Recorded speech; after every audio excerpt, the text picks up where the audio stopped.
right, we back, baby. All right, so we're gonna do a quick review of this book here, The Challenger, man. So, some good tips that I picked up. So I'm just gonna go over the first three. All right, so this is in chapter 5, teaching for differentiation. All right, I'm probably butchering that, but whatever. Step 1 is hypothesis on challenges similar companies are facing. So I'll break that down for you. So just say your sales dude, you call in a business, just say they are plumbers. They're a plumber or they're like a contractor. Well, what's some of the challenges that plumbers and contractors are facing? Number one would be basically getting work, standing out in front of their competition. Some of them may be overworked. Some of them they can't take on any new work. Well, why is that? Probably because they're taking on too many small jobs, or too many jobs that really don't make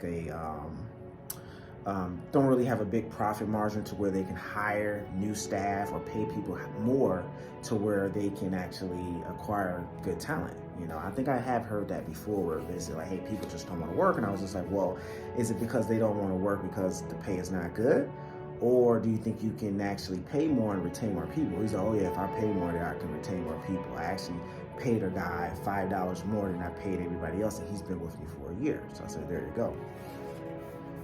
And so, maybe coming up with challenges that are similar in that industry that client could be facing or whatnot. All right, that's number 1. Then number 2, reframe. All right, is to connect that challenge to a bigger problem or a greater opportunity.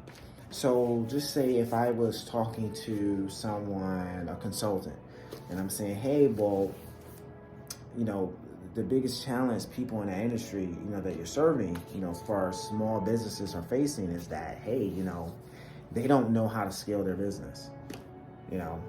That is a great opportunity for you to actually come in and teach them how to scale their business. Or if you're an accountant, hey, some of the your clients, some of their biggest issues that they're facing right now is that they don't know what the numbers mean. They don't know how to say, hey, what actually brought this graph up? What brought this graph down?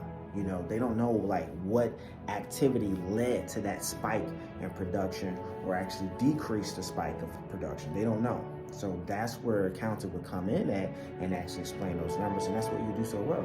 So something similar to that, reframe it for them. If it's an accountant, and just say what were some of the challenges accountant may be facing, where accounting can be facing to where they don't have enough clients, or the clients that they do have, they can't take on any more clients, which tells me basically that, they may not have a lot of staff, or they may be just a one-person army. It may not be a job. It may not be a business. It may just be only a job for them. So that's something similar that other accountants can be facing. So just reframe it for them, saying like, hey, I understand the type of, market that you're in. It's very marginal, and then you're on a specific time frame of when you can actually get as much work to hit your financial goals. So, something similar to that. Then number 3, drowning. Show why this is important.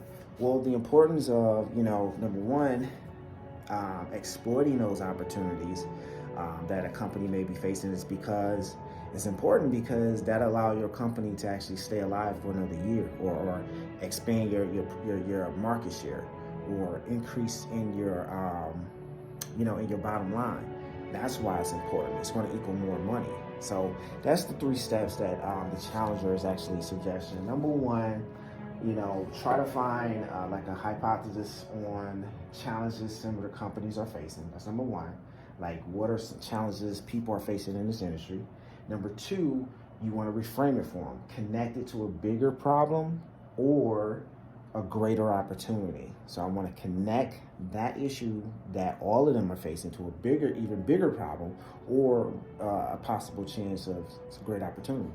Then number 3, show why that is important. So connecting the dots, show why it's important. Like, hey, this is important because, what is your 5 to 10 year goals? Where do you see your company at over the next 5 to 10 years? Well, I don't know. Perfect. This way will allow you to actually explore more options to grow your margin, or to see if you're going in the right direction and you need to, make some drastic changes. So good framework like that. All right, on to the next.